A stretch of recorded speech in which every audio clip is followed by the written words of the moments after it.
Hello mga mi! Welcome back sa aking mini vlog. Time check 4 AM.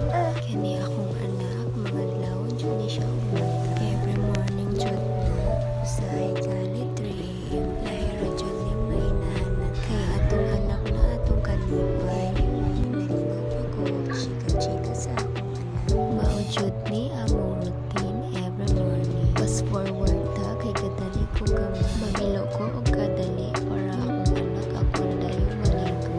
Pero kanila gingising-isihan ta sa atong anak makalangan. Nadugay na inuol ko og paghihipos. Kay kalipod ang bintana, siya kayo og konting ninjud siya sa parang counter para dili kay naamagod ni bata.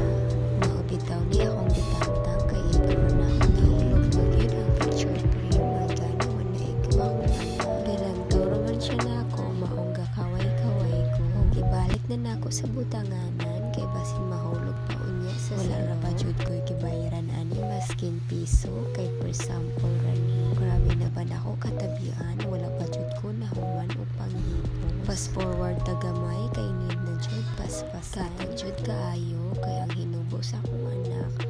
Wala man ako gidiretso sa bus, kay katugon na mangud kaayo ko, wala na gyud nako. Sumao to, pataka na lang dahil ko og itsa, hasta ang pampers. Pero it's okay, kay ako raman gihapon ang nahipos. Anyway, mugawas na di ay ko, kay kuhaon na nako ang liguanan sa ako. Ang gani pag-abri na ako na dayon na akong chinilas, kay usahay man good wala gipang sunod sa mga mauday ni ang liguanan sa akong anak. Dili pa man gud siya pwede sa gripo, pat pa man gud siya kabulan. Og dirira pod sa sulod balay na ko siya ligo. Magsalod na dayon ko og tubig.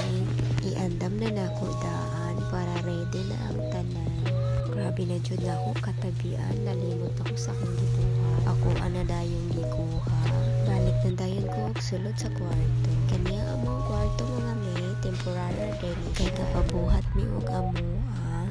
Mas maayo manggod nga maglahi ta. Pero mao lagi dugay pa jud nga mahumay. Anyway, gikuha na nako ang shorts sa akong anak ug ang sando plus towel. Syempre, ang diaper dili na siya malipas. Forward tagamay, human nagligo ang ako ang bugoy fresh na. Sayon lang, bye bye.